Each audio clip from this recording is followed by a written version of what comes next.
Bonjour à tous. Alors, je vous propose qu'on démarre la conférence maintenant. Aujourd'hui, c'est une conférence organisée par la Société française de physique. Et donc, elle est enregistrée et elle sera disponible sur YouTube. Je vous enverrai le lien après. Et donc, aujourd'hui, nous avons la chance d'accueillir Marc Ernoult, qui est chercheur ici à l'Université Paris-Saclay et qui est justement spécialiste des questions électronucléaires. Voilà, donc bonjour. Donc effectivement, moi je suis chercheur à l'Université Paris-Saclay, mais dans la vallée. Donc mon laboratoire c'est IJC Lab, c'est un gros laboratoire. Vous avez peut-être déjà vu son nom quelque part. Voilà, et moi mon sujet d'étude c'est la simulation de réacteurs et de cycles électronucléaires. Et du coup on se pose un peu la question d'essayer de comprendre ce qui se passe dans le monde de l'énergie nucléaire. Alors, le titre de ma conférence, c'est « Faut-il croire aux promesses ?» Je vous le dis directement, je ne vais pas répondre à la question.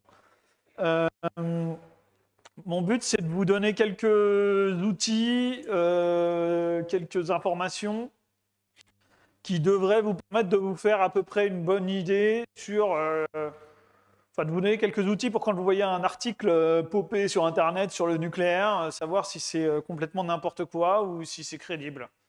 Voilà, alors j'ai 40 minutes pour vous parler, ça risque d'être un petit peu short, donc j'ai choisi quelques sujets. Je vais faire ça en 3 parties. Quelques rappels de physique pour savoir qu'est-ce que c'est l'énergie nucléaire, parce que ça permet déjà de faire un peu de tri. Ensuite, j'ai choisi 2 sujets qui reviennent un petit peu. L'énergie nucléaire et la transition énergétique, donc qui vous permettra de vous faire un peu plus une idée des gens qui disent que l'énergie nucléaire, ça va résoudre le problème de la transition énergétique, et des gens qui disent que le nucléaire, c'est le problème, et puis tous les trucs au milieu. Et je vais vous parler un petit peu de qu'est-ce que ça implique de construire des nouveaux réacteurs nucléaires, parce que je ne sais pas si vous avez entendu parler, il y a des gens qui disent qu'ils vont construire des nouveaux réacteurs nucléaires. Donc l'idée, c'est de faire un peu le tri. Donc, comme moi, je suis chercheur au CNRS, donc je suis payé le même prix s'il y a des centrales nucléaires qui marchent ou qui ne marchent pas. Et ça implique aussi que je commence par faire de la physique. Je ne sais pas si c'est bien ou pas, mais en tout cas, c'est comme ça que je fais. Donc, juste, l'idée de base de l'énergie nucléaire, c'est de tirer parti de l'énergie qui est créée lors de la fission de noyaux. Donc, si vous avez fait un petit peu de physique nucléaire, je ne sais pas, les noyaux, s'ils restent ensemble et qu'ils ne se séparent pas en nucléons, en neutrons et en protons, c'est parce qu'ils sont liés et qu'il y a une énergie de liaison. Et cette énergie de liaison, ce n'est pas la même pour tous les noyaux. Donc, par exemple, les noyaux autour du fer, ils sont plus liés que les noyaux autour de l'uranium. Donc, ça veut dire que si on prend des noyaux de l'uranium et on les reconfigure et on fait du fer à la place, eh ben, on a de l'énergie de liaison qui est supplémentaire, qu'on a gagnée, parce que le système qu'on a créé il est plus stable que celui qu'on avait avant. Et donc ça fait de l'énergie qui est libérée. Donc pour une fission, ça fait à peu près 200 MeV. Donc 200 MeV, c'est des méga-électronvolts. Donc comme il y a méga, ça fait beaucoup. Généralement, les énergies de la chimie, c'est plutôt des kilo-électronvolts. Donc 200 MeV, c'est beaucoup pour une seule réaction. Et donc l'idée d'une centrale nucléaire, c'est vraiment de tirer parti de cette chaleur, parce que cette énergie, elle va très vite se transformer en chaleur, et d'en tirer parti pour avoir une source d'énergie et principalement d'électricité. Donc juste, le principe, c'est qu'on va prendre les noyaux d'uranium qu'on va faire fissionner, on va les mettre dans des crayons, on fait des réseaux de crayons comme ça, on fait les fissions dans les crayons, donc les crayons ils chauffent, on fait passer de l'eau, bam, ça fait bouillir de l'eau, il y a de la vapeur qui fait tourner une turbine et on a créé de l'électricité. Donc c'est assez simple comme principe, et tout ça c'est pour tirer parti de la chaleur des 200 MeV de fission qui se passe dans ces crayons-là. Et la centrale, et après, il y a tout un tas de systèmes autour de la centrale pour vérifier que ça marche de façon sûre, et qu'il n'y ait pas trop de rejet dans l'environnement, mais le principe de base, c'est on fait de la chaleur avec des fissions, ça fait bouillir de l'eau, et quand on fait bouillir de l'eau, ça fait de la pression, et du coup, on peut faire tourner une turbine. Donc ça, c'est assez simple. Ça,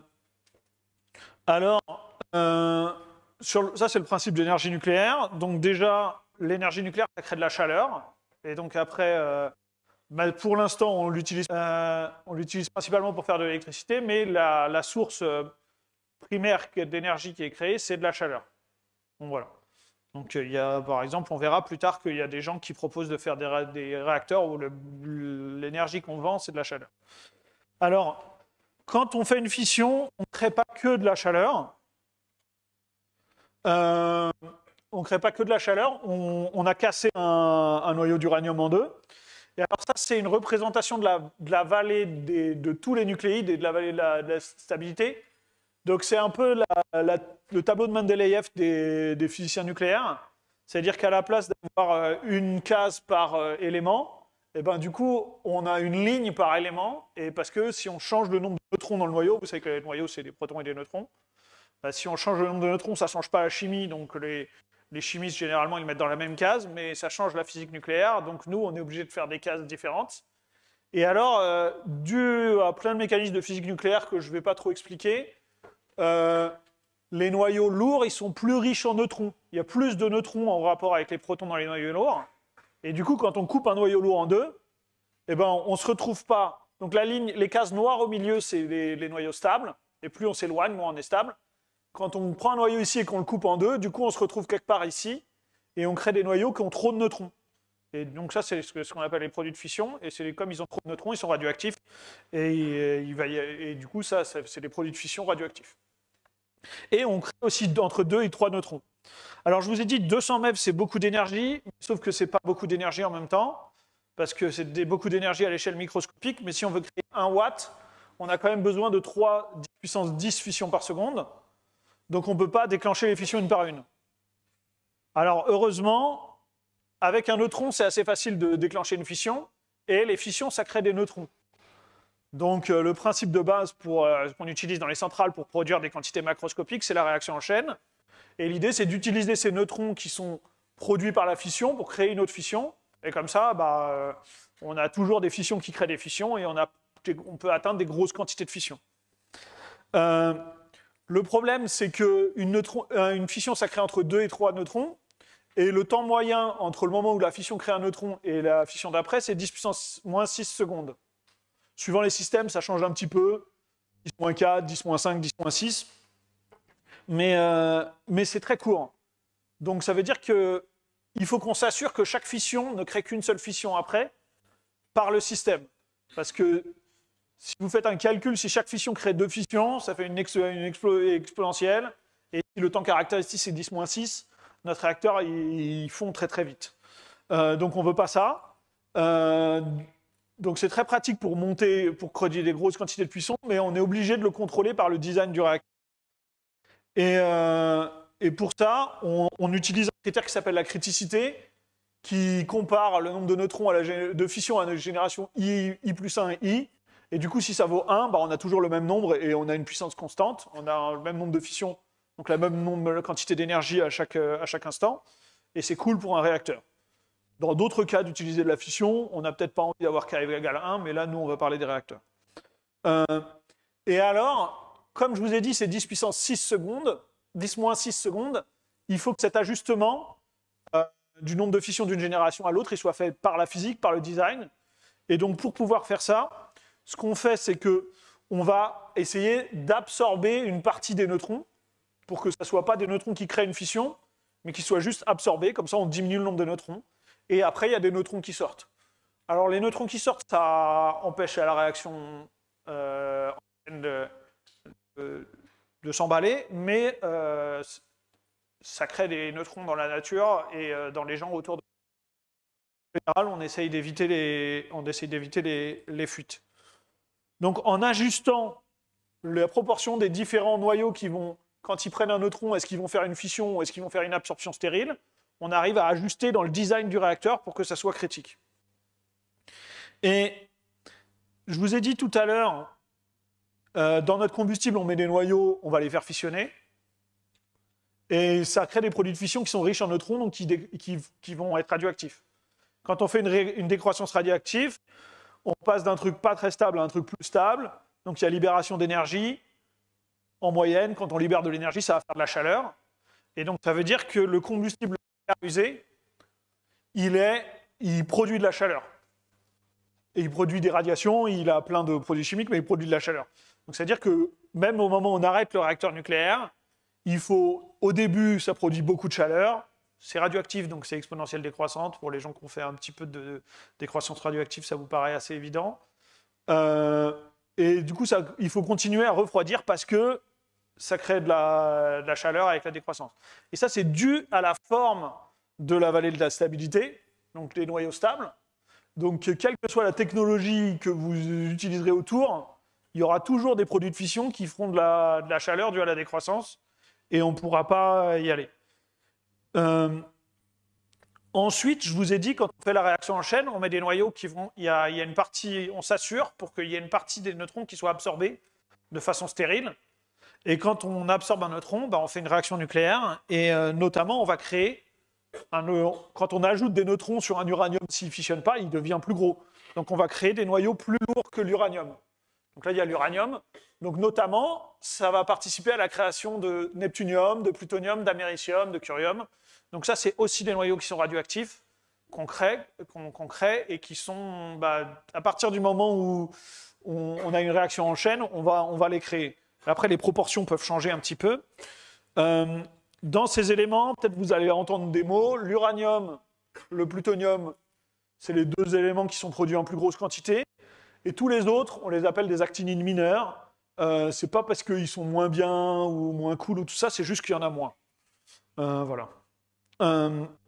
Donc avec tout ça, dans notre combustible, donc au début, on crée un des combustibles un peu standard qu'on met dans nos réacteurs, c'est du coup de l'uranium enrichi. Donc on a de l'uranium 238 et de l'uranium 235. On fait l'irradiation, donc on a plein de fissions, on a plein de captures et tout ça. Et on va avoir ça. Donc 94%, 95% reste de l'uranium. On a créé à peu près 1% de plutonium, à peu près 4-5% de produits de fission, donc qui sont forcément radioactifs puisque c'est des produits de fission, et un tout petit peu d'actines mineures en quantité. Et on sait faire des combustibles avec de l'uranium, donc potentiellement on sait recycler l'uranium. Donc on dit que l'uranium est valorisable. En France, depuis 1990, on sait utiliser du plutonium dans les combustibles MOX. Et du coup, on considère que ce plutonium, il est aussi une manière valorisable. Et on a décidé, du coup, de recycler ces matières pour diminuer les déchets. Alors, qu'est-ce que c'est un déchet nucléaire? On a une définition légale d'un déchet nucléaire en France. C'est une matière pour laquelle on n'a pas prévu de la réutiliser. Donc, ça veut dire que ça implique des choses. Ça veut dire que si jamais on a une matière qui potentiellement peut être utilisée, mais on ne sait pas comment, ça va devenir un déchet. Et donc ça oblige les industriels du nucléaire à proposer des plans régulièrement pour réutiliser toutes les matières qui ne veulent pas considérer comme des déchets, parce que si c'est un déchet, il faut le faire passer par la filière des déchets avec des conditionnements spécifiques et tout ça. On ne peut pas juste maintenir de la matière sur étagère en se disant peut-être un jour ça va être plus tard. Il faut, parce que depuis 2006, en France, la stratégie nucléaire elle est contrôlée par le Parlement, via l'Office parlementaire et la CNE. Les industriels sont obligés de justifier je ne sais pas juste je le garde de côté, c'est j'ai prévu de faire quelque chose avec. Donc voilà. Donc ça, c'est un peu, par exemple, ça implique que les déchets, quand on vous parle de déchets, c'est toujours, en tout cas les industriels du nucléaire, ils utilisent toujours cette définition-là. Ça veut dire c'est les choses pour lesquelles on n'a pas d'utilisation prévue. Les matières nucléaires pour lesquelles on n'a pas d'utilisation prévue. Par exemple, cet uranium-là, il ne fait pas partie des déchets nucléaires dans toutes les communications officielles sur tout ça. Alors, effectivement, si on le recycle, ce n'est pas un déchet, ça devient une ressource. Donc, ce n'est pas complètement absurde comme définition. Mais il faut faire attention, ça ne veut pas dire l'ensemble des combustibles, pas des déchets. Donc voilà. Donc ça, c'était un peu... J'ai été un peu vite, mais c'est des choses qui, à mon avis, permettent de saisir un peu qu'est-ce que veulent dire les mots vis-à-vis de la physique. Ensuite, je vous propose de faire un petit détour sur l'énergie nucléaire dans la transition énergétique. Donc, pour ça, j'ai fait deux trucs, deux étapes, l'impact direct du nucléaire et comment ça interagit avec les énergies renouvelables. Alors, l'impact direct, il y a plein d'études qui calculent des analyses de cycle de vie complet. Donc, quand on dit une analyse de cycle de vie, on prend en compte la construction, le démantèlement, l'origine des matériaux et tout ça. Donc, il y a plein d'études qui font ça. Là, j'ai pris une étude de 2022 de l'ONU et qui calcule du coup les émissions en grammes de CO2 équivalent. Qu'est-ce qu'on émet quand on produit 1 kWh avec différentes sources d'énergie. Donc, vous voyez les énergies fossiles, sachant que les énergies fossiles ici, les énergies fossiles avec captation et séquestration, puis donc on remet le carbone dans le sol, et tout ça, c'est les autres énergies. Donc là, il y a l'éolien, le solaire à concentration, le nucléaire et l'hydraulique. On voit que clairement, le nucléaire, il est dans la famille de toutes ces énergies-là qui ont des basses émissions, et il n'est pas dans cette famille-là. Donc ça veut dire que si le but de la transition, c'est de minimiser les émissions de CO2, le nucléaire, il est plutôt dans la bonne famille. Après, on peut discuter de le nucléaire par rapport au solaire à concentration avec une tour ou tout ça. Donc ça, il y a des détails à l'intérieur de la famille. Mais en tout cas, il est dans la grande famille des énergies qui ne produisent pas beaucoup de carbone. Et donc ça, c'est en analyse de cycle de vie. Donc ça prend bien en compte la construction de la centrale, les mines d'uranium, le démantèlement et tout ça. Après, on peut regarder en détail dans l'étude pour savoir exactement comment tout ça est pris en compte. Donc ça se discute, les chiffres exacts, mais on trouve toujours à peu près les mêmes chiffres. Une autre chose que les gens aiment bien critiquer certaines énergies, c'est l'occupation au sol. Parce que le nucléaire, c'est une énergie très concentrée, parce que je vous ai dit 200 MeV, c'est beaucoup. Et en comptant tout, donc là c'est pareil, c'est de l'analyse de cycle de vie, donc ça compte les mines, les sites de stockage de déchets, tout. Donc ça, c'est du mètre carré année par kilowattheure. Donc si tu utilises un mètre carré pendant 10 ans, ça fait 10 sur le graphe. Et on voit que, typiquement, donc là, on a le nucléaire qui est ici, c'est coupé, désolé, mais il est au même endroit que tout à l'heure. Il est dans ceux qui ne prennent pas beaucoup de place, avec l'éolien, les PV sur les toits et le gaz. Le gaz, ça ne prend pas beaucoup de place. Mais après, voilà, on a un choix multiple. Donc, là, j'ai pris deux exemples. Il y a d'autres exemples où forcément il est moins bien, parce que je vous ai dit, ça produit des déchets radioactifs qu'il faut surveiller et qu'il faut refroidir au moins pendant une période de temps. Donc, ça, par exemple, le solaire, ça ne produit pas de déchets radioactifs. Donc voilà, mais c'est plus difficile à mettre sur un même graphe quand il n'y en a qu'un qui a une valeur. Donc voilà, mais en tout cas, si le but c'est de diminuer le CO2, on voit qu'il n'est pas trop mauvais. Si le but c'est pas de trop artificialiser les sols, il peut avoir ses avantages. Si le but c'est de ne pas lécher des déchets nucléaires à des gens après nous, forcément là du coup il a des avantages. Mais du coup il a sa place dans la réflexion. Il est souvent dans les familles qui ont l'air intéressantes. Ensuite, il y a une grosse question qui se passe, c'est que comme vous voyez dans ces graphes, il y a des choses comme l'éolien. L'éolien, si on décide de faire la transition énergétique avec de l'éolien, on ne décide pas quand est-ce qu'il y a du vent. Donc ça veut dire que si jamais il y a de l'éolien et quelque chose d'autre dans le mix électrique, tous les gens ne vont pas arrêter leur four le jour où le vent tombe. Donc il faut qu'il y ait quelque chose d'autre qui puisse prendre le relais. La question que je me propose de traiter juste maintenant, c'est est-ce que c'est crédible de penser que le nucléaire puisse le faire ? Donc traditionnellement, le nucléaire, il est utilisé en base, donc ça veut dire qu'on démarre notre réacteur nucléaire, on fonctionne à pleine puissance et puis on l'arrête. Alors il faut l'arrêter régulièrement pour le recharger, et ça déjà c'est un premier critère, un premier mode de contrôle de la production. C'est-à-dire que souvent on arrête les centrales l'été pour les recharger, comme ça ils sont toutes là l'hiver, comme on consomme un peu moins d'électricité l'été. Donc ça c'est une utilisation que tous les gens qui font du nucléaire dans le monde y font, et c'est assez standard et c'est facile, mais c'est pas... Si le vent il s'arrête de souffler ici, on voit bien que c'est pas ce mode de fonctionnement-là qui va gérer. Il y a une autre chose qu'on a besoin de faire dans l'électricité, je ne sais pas si vous avez remarqué, la fréquence, les réacteurs nucléaires, ils savent bien faire ça.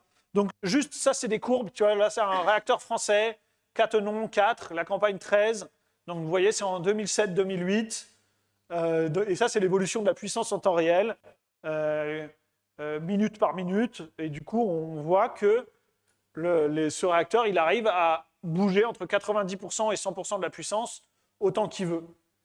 Et ça permet au nucléaire, si jamais il y a des petites variations ailleurs, ou si jamais il y a des gens qui allument tous en même temps leur télé pour regarder la télé le soir, d'ajuster la puissance sur des temps très courts, sur des petites proportions, pour que notre électricité elle soit toujours à la même puissance et pas faire comme ce qui s'est passé il y a quelques années, où le réseau il était passé à 59 Hz et du coup les horloges se décalaient.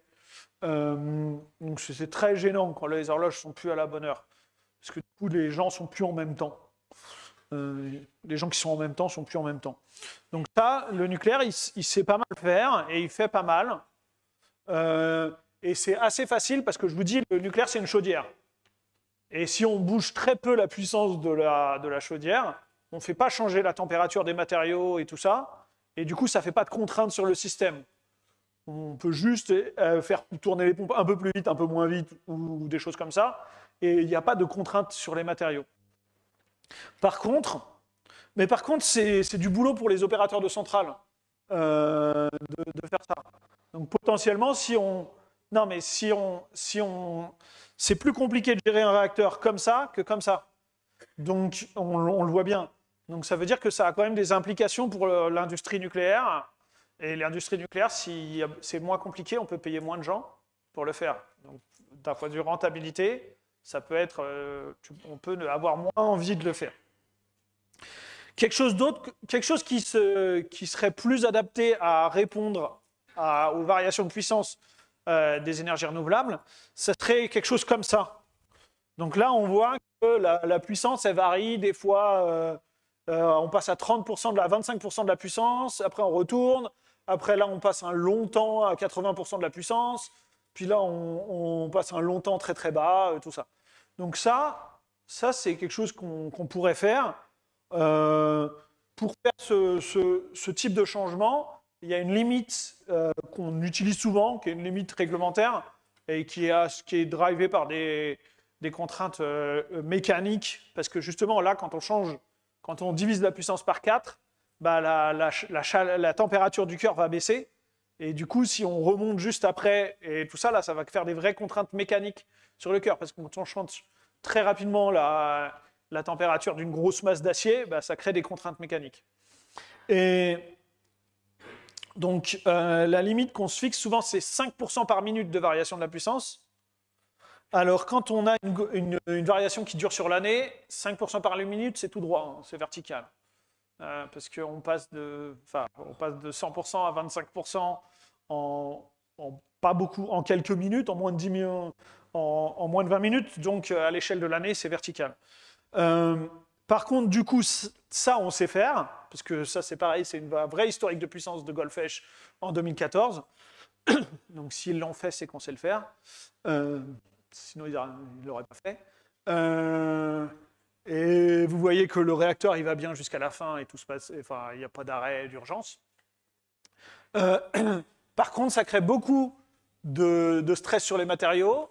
Pour remonter, on a besoin d'être surcritique, d'avoir un cas supérieur un peu à 1 pour remonter la puissance, parce qu'on ne peut pas redéclencher les fissions une par une. Je vous ai dit, c'est 10 puissance 10 fissions par watt. Et donc, on ne peut pas le faire trop souvent, on ne peut pas trop le faire à la fin, on ne peut pas du tout le faire complètement à la fin. Donc c'est une vraie contrainte sur les réacteurs nucléaires, ça va les faire a priori. C'est un gros sujet d'étude actuellement pour essayer de quantifier le stress sur les matériaux, sur le combustible, de savoir est-ce que les limites actuelles qui sont utilisées, qui sont ces 25% de la puissance pendant les 65 premières % du cycle, et puis après ça remonte, et puis après 90% du cycle, voilà, toutes ces contraintes qui sont des contraintes parce que on arrive à faire. Est-ce qu'on peut diminuer? Est-ce qu'à la place de 25%, on peut mettre 20%? Est-ce que 65%, on peut monter à 70%? Tout ça, c'est des sujets actifs de recherche. Et comme c'est un sujet qui ne nous intéressait pas trop il y a plus de 10 ans et qui intéresse beaucoup depuis une grosse dizaine d'années, on peut espérer qu'on arrive à repousser un peu, mais par contre, combien? Pour l'instant, c'est des domaines de recherche actifs, donc on ne sait pas. Le but, c'est de faire court parce qu'apparemment, il y a du temps pour des questions après, et puis en plus, il y a des gens qui ont cours dans une demi-heure. Donc, je vais passer à mon deuxième zoom qui est construire des réacteurs nucléaires.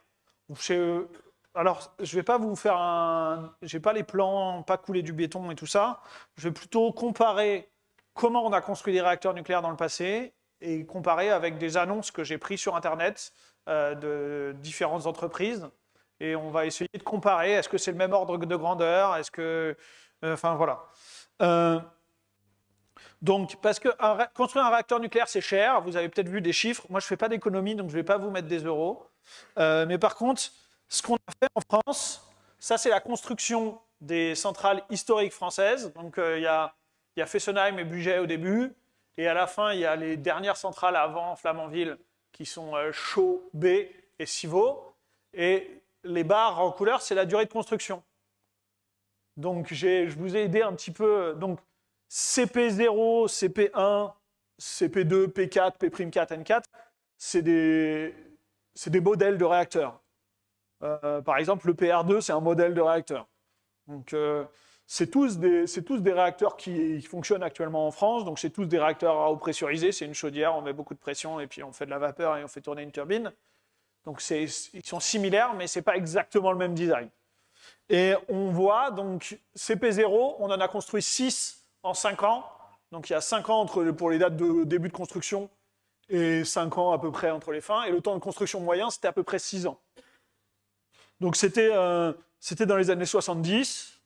Tout ça, c'était payé par l'État, parce qu'à l'époque, EDF, c'était l'État, dans les années 70. Vous voyez, CP1, on en construit 18 en 6 ans, donc on démarre 18 constructions en 6 ans d'écart, et on met 7 ans pour les construire. Donc vous voyez, le CP0, tout ça, les temps de construction sont 6-7 ans. N4, N4, donc c'est une puissance qui est différente de celle d'avant. À chaque fois, on augmente un peu la puissance. Et là, on a un temps de construction qui est de 12 ans. Et on n'en a construit que 4 en même temps. Parce que vous voyez que si par exemple on regarde en 1980, on avait les 18 de CP1 et les 10 de CP2 qui étaient en construction. Donc on avait 28 réacteurs en cours de construction en 1980. Donc ça faisait du travail pour les gens qui fabriquaient des centrales. Et donc ça, c'est le temps de construction de ce qu'on fait. Et avant de commencer à construire une centrale, il faut demander son avis aux gens, au moins au gouvernement. Et alors, on a défini des étapes. Il y a des étapes dans la loi pour savoir si je veux commencer à construire un réacteur nucléaire dans mon champ, qu'est-ce qu'il faut que je fasse? J'ai plein d'argent, j'ai une entreprise qui veut bien me vendre un réacteur nucléaire, mais il faut quand même que je passe quelques étapes. La première étape, c'est un débat public. Donc ça veut dire qu'il faut consulter la Commission nationale du débat public pour qu'elle fasse un débat public. Donc ça veut dire que les débats publics, la forme n'est pas ultra fixée, mais il y a une annonce officielle de « on a prévu de faire ça ». Il y a différents acteurs qui sont impliqués, qui vont donner leur avis. Après, il y a des gens du public qui vont être consultés, et du coup, voilà. Ensuite, on a le droit de demander son avis à l'ASN avant, et après, on dépose une demande d'autorisation de création. C'est conseillé de demander son avis à l'ASN, parce que comme c'est eux qui donnent leurs résultats à la fin, si vous leur demandez montrer votre dossier avant de le soumettre, peut-être qu'ils peuvent vous dire directement de changer des choses plutôt que de faire le passage administratif. Une fois qu'on a déposé notre demande, c'est pas un document d'une page. Hein. Enfin, il y a une consultation locale qui est obligatoire. Donc, toutes les communes qui sont à moins de 5 km du site, tous les citoyens vont être consultés. Il y a une commission des experts, donc que ce soit nucléaire et environnementaux. Donc, l'ASN, l'IRSN, maintenant la RSN, les ministères et tout ça. Et à la fin, à partir de tous les résultats de ces enquêtes, il y a une décision officielle qui est faite. Et du coup, tous les résultats de toutes ces enquêtes, ils sont publics. Et donc, après la décision, il y a quand même une personne qui prend la décision de l'ASN, et c'est l'ASN. Et souvent, l'ASN, en plus de la décision, elle fait une petite liste de recommandations. Elle dit j'accepte, mais ce serait bien de regarder ça, ou ce serait bien de changer ça. Donc voilà. Donc ça, c'est un jour, tu reçois un papier qui dit c'est bon, tu as le droit de construire ta centrale nucléaire. Ce papier, il est arrivé le 11 avril 2007 pour Flamanville. Flamanville 3, la Flamanville que vous connaissez. Pourquoi elle s'appelle Flamanville 3? Parce que sur le site de Flamanville, il y a déjà 2 réacteurs qui fonctionnent depuis plusieurs années. Donc, le 11 avril, ils reçoivent le papier. Le 3 décembre, ils commencent la construction. Bon, c'est quand même des gros travaux, donc on ne peut pas démarrer le lendemain, quoi. Et officiellement, la date, c'était 2012, la date de fin. Bon, après, on a pris 3 ans parce qu'il fallait remplacer la cuve et le couvercle parce qu'ils étaient non conformes. On a commencé les essais, et puis on a vu qu'il fallait refaire les soudures du circuit primaire, et puis tout ça. Et à la fin, 18 ans après l'autorisation, on peut démarrer le réacteur. Mais vous voyez que, donc ça c'est 18 ans, donc si on compare aux 7 ans d'avant ou aux 12 ans d'avant, c'est beaucoup. Mais vous voyez qu'il y a des étapes où on peut espérer que si on est un peu plus intelligent et plus prévoyant, on n'attend pas d'avoir installé la cuve pour remarquer qu'elle est non conforme. Donc potentiellement, si l'organisation de l'installation marche mieux, on peut gagner quelques années dans la liste. Donc si on compare, donc ça c'était Flamanville, 3. Depuis 2020, il y a une dizaine de réacteurs qui ont été construits dans le monde. Et la durée de construction moyenne, c'est plutôt 9 ans. Après, vous remarquez, il y a beaucoup de Chine. Ça veut dire que la statistique totale, elle est beaucoup dominée par les réacteurs qu'on construit en Chine. Et ça, c'est les dates d'avant. Donc enfin voilà, et vous voyez que là, les nombres de mois, c'était plutôt 60 mois. Donc 60 mois, ça fait plutôt 5 ans. Donc dans les réacteurs français qu'on a construits dans les années 70-80, on était autour de 6 ans. Les moyennes mondiales, elles étaient plutôt autour de 5 ans. Mais c'était le même ordre de grandeur. Un petit peu plus, mais pas beaucoup plus. Pour construire, après Flamanville, ils veulent construire des nouveaux EPR, des EPR2. Et si on regarde un petit peu les calendriers qui sont publiés par la filière nucléaire, donc là je l'ai pris sur la Sfen, ils disent 14-15 ans entre la décision et la production d'électricité, et 10 ans entre l'autorisation et la production d'électricité. Donc c'est beaucoup moins que Flamanville, mais c'est comparable avec ce qui se fait dans le reste du monde.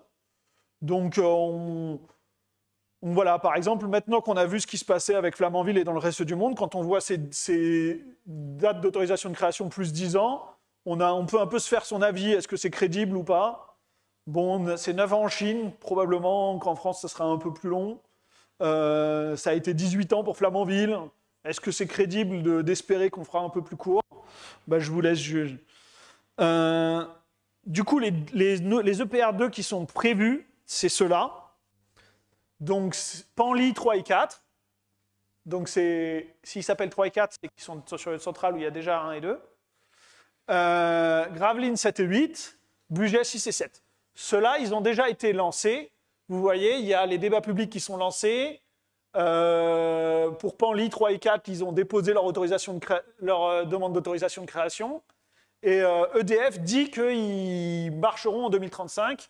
Donc si on fait le calcul, ça fait 11-12 ans de création. Donc enfin, voilà, les communications d'EDF sont plutôt plus pessimistes que les communications de la Sfen. Ils rajoutent 1 ou 2 ans. Gravelines 7 et 8, le demande d'autorisation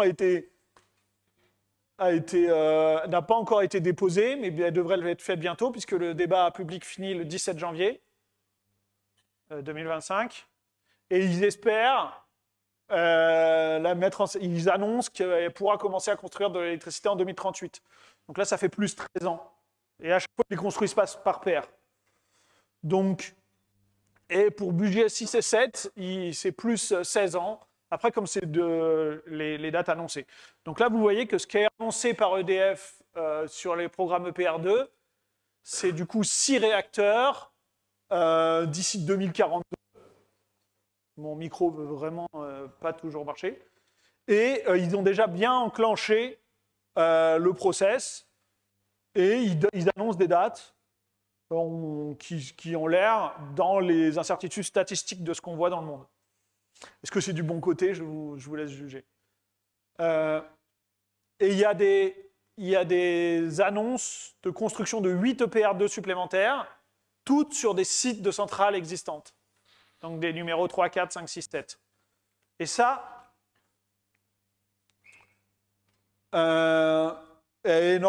probablement, pour l'instant il n'y a pas de date, mais probablement les 8, ils vont avoir des dates, comme ça c'est entre 2035 et 2042, ils vont avoir des dates entre 2040 et 2050. Probablement, mais il n'y a aucune date qui est annoncée pour l'instant. Et ça fait à peu près, à partir de 2035, un réacteur qui démarre par an, en moyenne. Et en construction simultanée, il y en a 6 ou 7. On n'atteint pas les 28 que ce qu'on a fait en 1980, mais on est au niveau de ce que la Chine fait en ce moment. Donc voilà, c'est à voir si c'est crédible.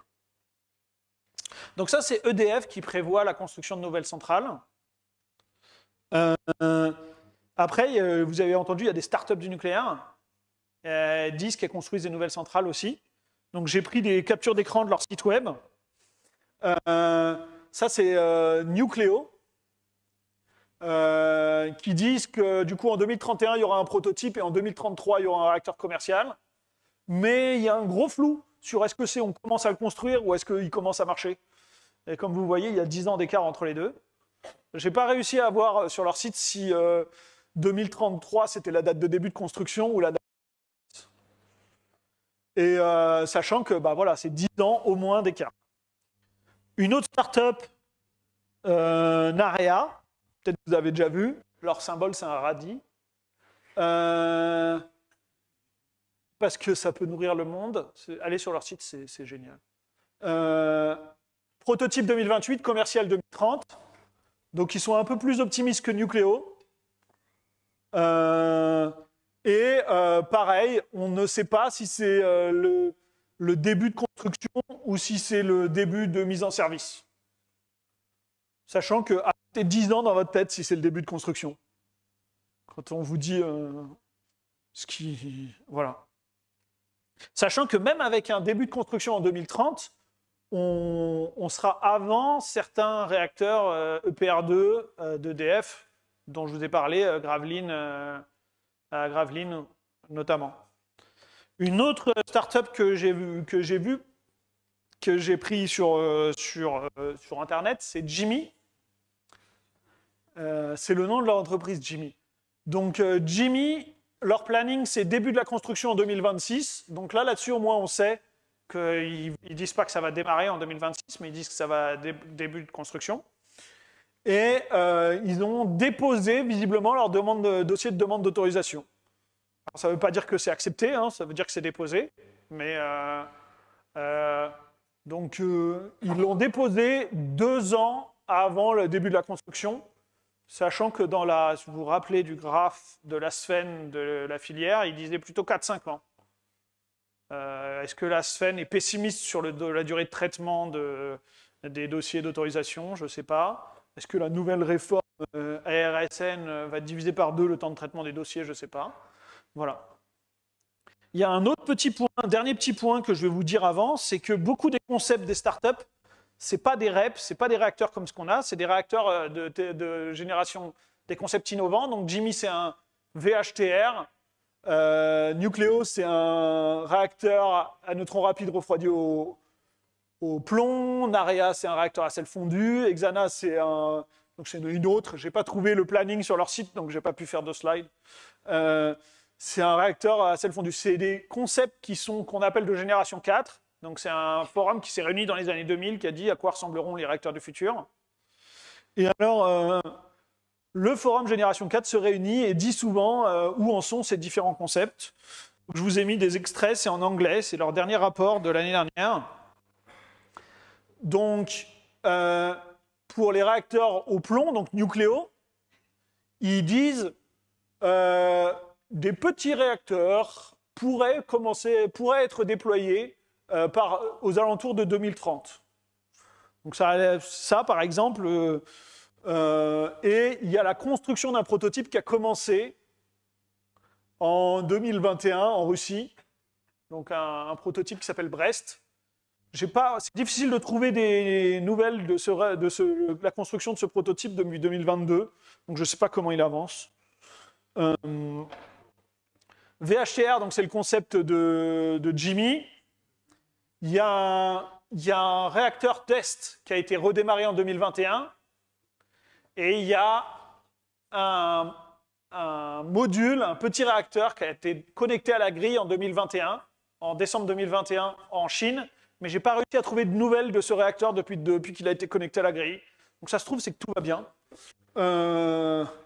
Donc les réacteurs refroidis au sodium, il y en a deux qui fonctionnent en Chine et deux qui fonctionnent en Russie. Donc, a priori, au moins vis-à-vis de comment fonctionnent les réacteurs nucléaires en Chine et en Russie, on arrive à les faire. Et la phrase officielle du réacteur à sel fondu, du forum Gen 4, c'est « maybe demonstrated in the near term ». Peut-être qu'on montrera que ça marche bientôt. Il n'y a pas de date, il n'y a pas de... Enfin, voilà.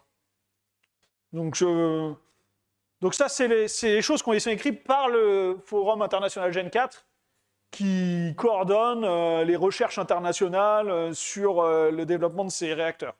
Et il y a tout le monde dedans, parce qu'il y a les Chinois, les Russes, les Français, les Américains dedans. Voilà. Donc j'ai fini mes slides. Il devrait... Et si vous avez des questions...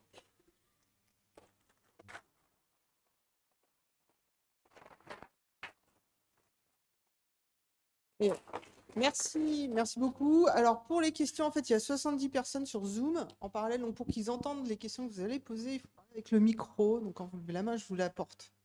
Voilà. Donc on a un quart d'heure pour des questions. Qui veut commencer? Oui.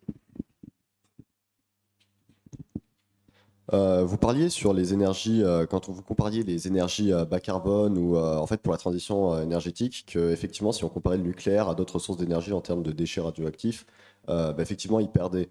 Est-ce que ce ne serait pas plutôt un avantage comparé au charbon qui lui va relâcher cette radioactivité mais dans la nature, c'est-à-dire toujours sous forme de déchets mais en contact avec les gens? Alors je ne suis pas spécialiste du charbon. Ce que je crois savoir des rejets du charbon, c'est que ça soit du CO2 ou d'autres trucs, c'est principalement dans les fumées de combustion. Et la majorité des concepts qui sont proposés, il y a beaucoup de concepts d'énergie fossile qui sont proposés pour prendre leur place dans l'énergie, dans la transition énergétique, qui ont des process de captation du CO2. Donc j'imagine qu'on pourrait imaginer que ces process de captation captent l'ensemble des fumées. Mais je ne suis pas spécialiste, donc je ne sais pas trop comment ça marche. Et effectivement, les déchets nucléaires, ils sont produits dans la centrale, on sait où est-ce qu'ils sont. Donc ça a l'avantage, on sait où est-ce qu'ils sont et on peut les maintenir, si on design bien le site de stockage, on peut les maintenir dans le site de stockage. Mais il faut quand même l'avoir, ce site de stockage. D'autres questions?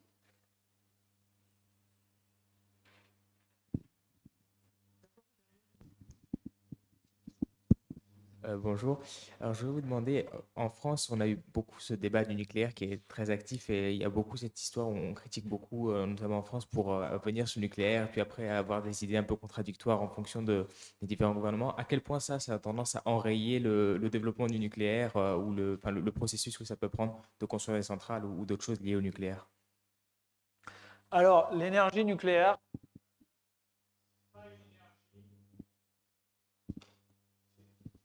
dans le monde, à chaque fois qu'il y a eu de l'énergie nucléaire qui s'est développée dans un pays, le gouvernement il était d'accord avec ça et il soutenait. Enfin, tous les pays où ça s'est développé et tout ça. Donc, et parce que c'est un gros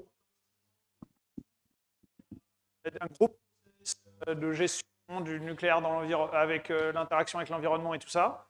Donc c'est des gros process dans lesquels l'État est forcément impliqué. Donc a priori, si l'État est contre le nucléaire, il n'y aura pas de construction de nouvelles centrales. Et d'ailleurs, on voit bien on voit en France le renouveau de lancement du nucléaire. Il a recommencé depuis 2021. Et c'est depuis 2021, les sondages et les partis politiques qui sont importants dans la vie politique sont des partis qui sont plutôt nucléaires. Donc ne peut pas voir qu'il y a une interaction. On ne peut pas faire de nucléaire tout seul dans un pays sans demander son avis au pays, quoi. Ça ne marche pas. Donc forcément, qui dit contrôle l'État a un impact sur à quel point c'est facile ou pas de construire des réacteurs nucléaires. Bonjour. Moi, j'ai vu que le montant pour construire des réacteurs, ça s'élevait en milliards, Ouais. en milliards d'euros. Et je me suis dit, comment les startups, elles font pour trouver les fonds pour envisager de construire Alors, toutes les startups dont je vous ai parlé aujourd'hui, elles ont su de l'argent de l'État. C'est-à-dire que l'État, en 2021, quand il a décidé de relancer un peu le nucléaire, il a lancé un appel à projet. Le premier appel à projet, c'était 5 millions, le deuxième, 500 millions. Et donc, ça leur donne une somme de départ, et après, ils vont voir les banques. Après, c'est plus facile d'aller voir la banque quand tu as déjà 50 millions pour te demander de prêter les 50 restants que quand tu n'as rien. Bonjour. Moi, j'avais une question concernant le débat public. Ouais. Comment des personnes qui n'ont pas, on va dire, une culture scientifique peuvent donner leur avis sur la construction d'un réacteur nucléaire, au-delà du fait que peut-être ça peut les déranger au point de vue géographique, etc.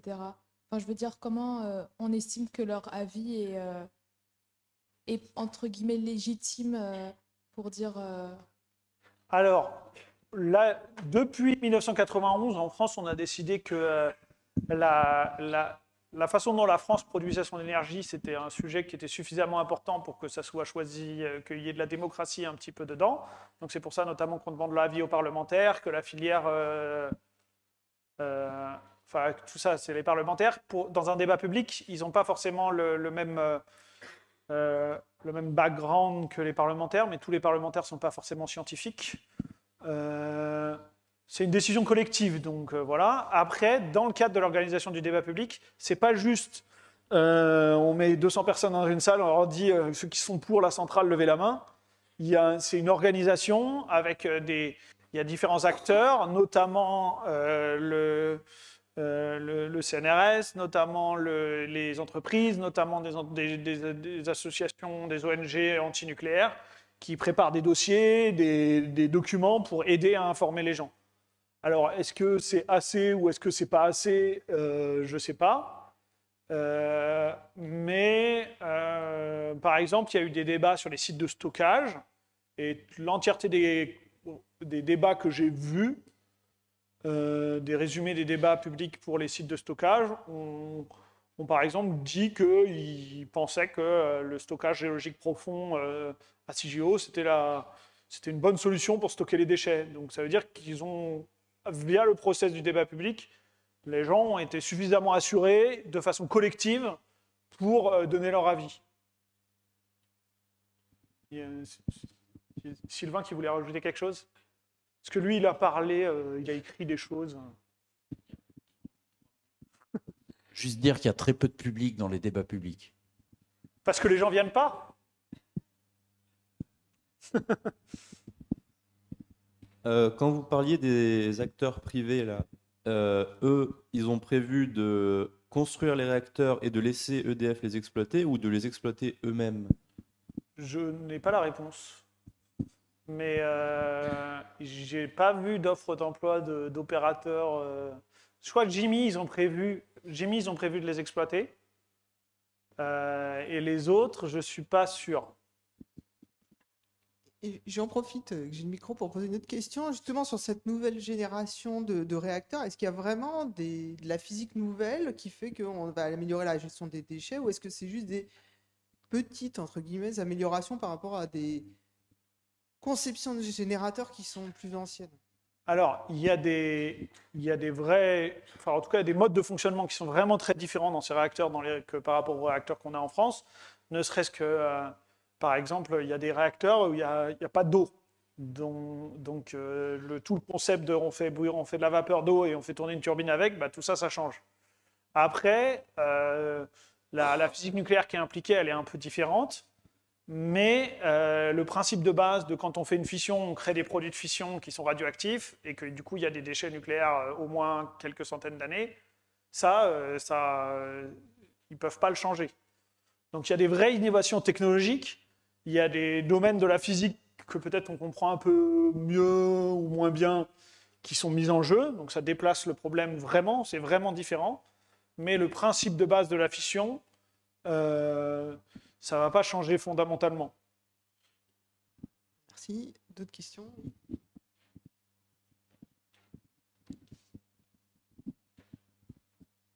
Donc à chaque fois que vous parlez de réacteurs, c'est quand même des réacteurs assez colossaux. Et je voudrais savoir si ce serait possible pratiquement de construire des réacteurs plus à échelle humaine, par exemple pour des villes ou des villages qui sont très isolés. Ils n'ont pas besoin d'une immense centrale pour s'alimenter. Et pourtant, faire venir l'électricité, c'est assez difficile. Donc est-ce qu'on peut construire quelque chose à l'échelle d'une ville qui pourrait alimenter toute une ville Alors, la majorité des concepts des startups là, dont je vous ai présenté, c'est des concepts de petite puissance. Donc, quelques dizaines de mégawatts, quelques centaines de mégawatts. Donc, c'est 10 fois plus petit que les réacteurs, 5 fois plus petit que les réacteurs, les gros EPR. Alors, donc voilà, donc il y a des gens qui réfléchissent. Notamment, il y avait un gros push de ça aux États-Unis au début des années 2000, parce qu'ils voulaient remplacer leurs centrales à pétrole, qui sont des centrales de 300 mégawatts électriques, par des centrales nucléaires. C'est ce qu'on appelle les SMR. Après, la grille, elle est très connectée et c'est bien transporter l'électricité. Spécialement très difficile de transporter l'électricité de Tours à Paris en France. Mais par contre, dans des endroits moins connectés ou plus isolés, ça se pose vraiment la question.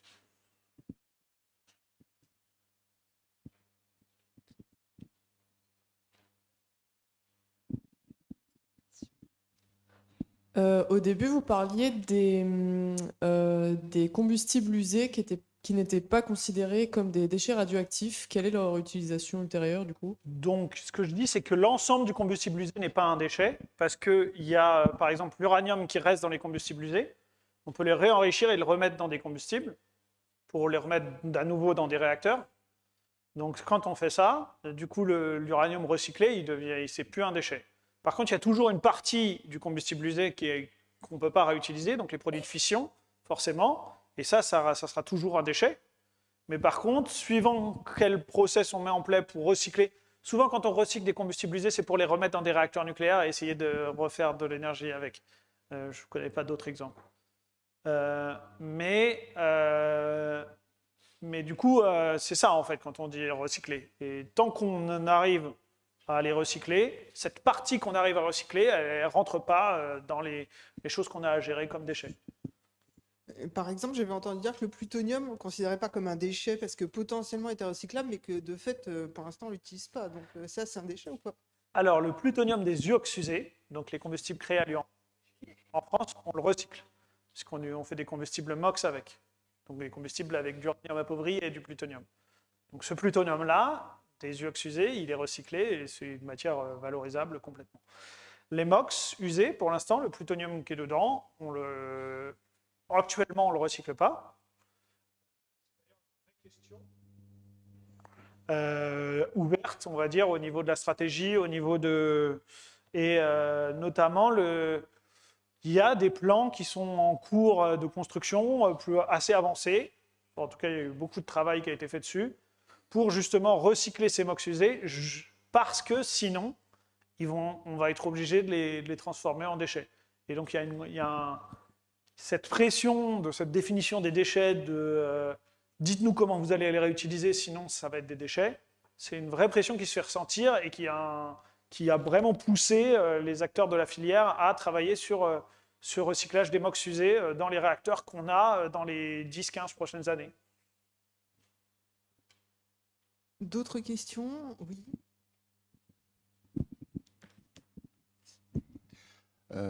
Bonjour. c'est une question de sécurité des centrales.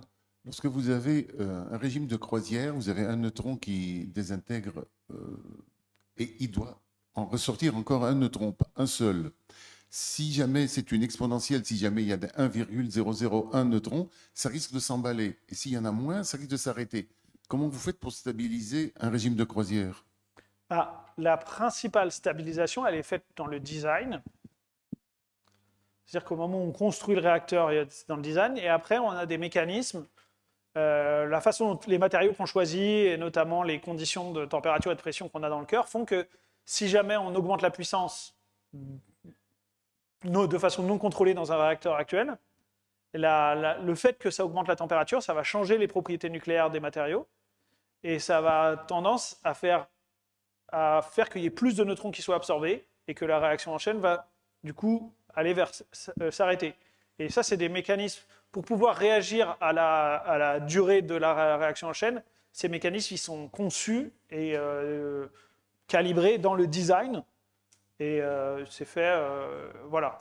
Et après, il y a des actions possibles des opérateurs pour appuyer sur l'arrêt d'urgence s'il faut. Mais la majeure partie de la stabilisation, elle est faite dans le design, au moment du design des réacteurs. Alors, une dernière question. Les nouveaux réacteurs prennent plus de temps pour les construire, mais est-ce qu'ils ont une meilleure production d'énergie que les anciennes générations? Et aussi, quelles sont les différences un peu plus techniques de l'EPR par rapport aux anciennes générations? Alors, les nouveaux réacteurs prennent plus de temps à être construits, donc un petit peu, mais je ne pense pas qu'on peut dire que tous les réacteurs vont mettre 18 ans à être construits comme Flamanville. Je pense que ce sera pas maintenant. Peut-être si les 2 prochains mettent autant de temps, là on pourra le dire, mais pour l'instant ça a l'air d'être un cas particulier. Alors, on a appris, à force d'utiliser les réacteurs, à les utiliser avec une plus grosse proportion de la puissance, donc d'avoir une meilleure utilisation des ressources. Mais la différence due à la nouvelle technologie de réacteur, elle n'est pas évidente. Par contre, si on commence à faire du suivi de charge pour compenser pour être capable de réaugmenter la puissance quand les éoliennes s'arrêtent, là, on sera obligé, on ne peut pas fonctionner à puissance constante, à puissance max, parce que si on est à puissance max, on ne peut pas augmenter.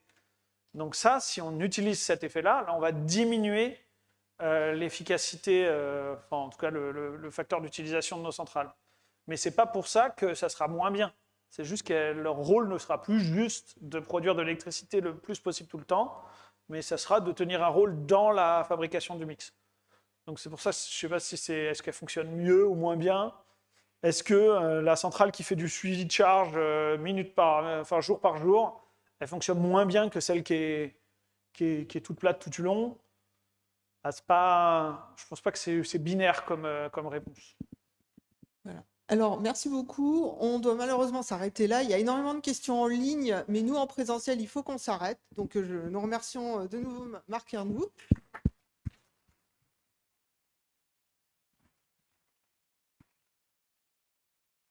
Et donc, sur ce genre de thématique, nous recevrons quelqu'un de l'IRSN, donc l'Institut de recherche en sûreté nucléaire, en décembre, qui nous parlera des conséquences des catastrophes nucléaires comme Fukushima. Donc, on va rester sur le thème un peu plus loin. Et la semaine prochaine, on change à nouveau de thème et on passe l'intelligence artificielle en physique des particules. Voilà.